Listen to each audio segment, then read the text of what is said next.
Hi, my name is Scott Seiler, and I'm going to talk to you about magnetic reconnection. What is it?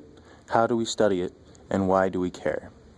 Well, most of us are familiar with the concept of magnetic field lines, and Maxwell's equations tell us that they have to close in on themselves. Otherwise, physics is broken. Therefore, we know that any kind of open-ended field line is simply unphysical.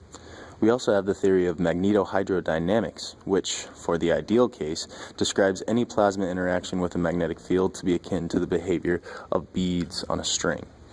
The beads can move however they want parallel to the field line, but their perpendicular motion is severely constrained. Ideal MHD tells us also that field lines don't like each other, and magnetic pressure tends to separate lines as much as possible. However, it also tells us that field lines can behave like stiff rods, and if they get bent or curved in any way, then they want to spring back and try and be as straight as possible. This paints a pretty stable picture so far, but let's try to break it. Literally. Suppose we have two oppositely directed field lines in very close proximity to each other. These field lines don't necessarily want to be near each other, but some sort of external forcing causes them to be very close to each other. Well, eventually, the resistance terms that were neglected in the ideal MHD model become important, and the magnetic resistance the magnetic flux begins to diffuse across the region between these field lines.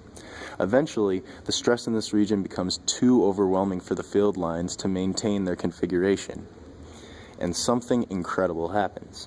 The field lines actually separate and rejoin totally different field lines, hence the name magnetic reconnection. Now these new field lines have an enormous amount of curvature, and therefore the tension force acts to spring them back to be as straight as possible. The plasma that was tied to the original field lines is now attached to these new back-springing field lines, and they are rapidly accelerated away from the reconnection region in two oppositely directed jets. In this process, an enormous amount of magnetic field energy has been transferred into kinetic and thermal energy of the accelerated plasma, and also the topology of the magnetic field has been dramatically altered. Okay, so that's a pretty cool concept, but why do we care about it? Well, it turns out that this kind of rapid energization mechanism is most likely a ubiquitous phenomenon in systems with magnetic fields. It is believed to be responsible for the massive bubbles of plasma intermittently blown off the surface of the sun into interplanetary space, known as coronal mass ejections, or CMEs. We should care a great deal about these bubbles because if they happen to be directed towards Earth, they can severely disturb the Earth's magnetic field. When this happens, it encourages even more magnetic reconnection in the Earth's magnetosphere, and the resulting accelerated plasma can have devastating effects on satellites, radio communications, and even our power grids. In fact, it has already been a few times in the past that this has affected us. After the famous 1859 Carrington flare event was observed, telegraph lines became dangerously overloaded with current, and telegraph operators in some situations were actually killed.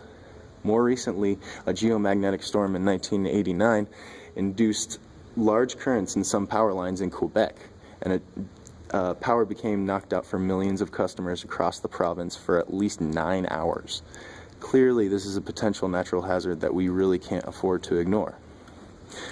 Alright, well, what can we do about it? Well, it doesn't seem that we can do much to prevent these global scale storms from occurring.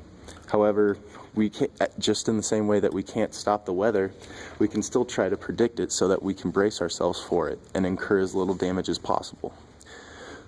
There are dozens of missions currently operating in magnetospheres throughout the solar system that are attempting to broaden our understanding of reconnection, and the results, especially very recently, have been pretty promising.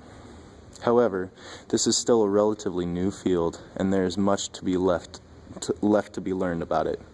Hopefully, once we do, we'll not only be able to protect ourselves from violent reconnection events inherent to our sun, but we'll also be able to describe our universe in a whole new framework that intuitively incorporates this powerful phenomenon. Thank you for your time.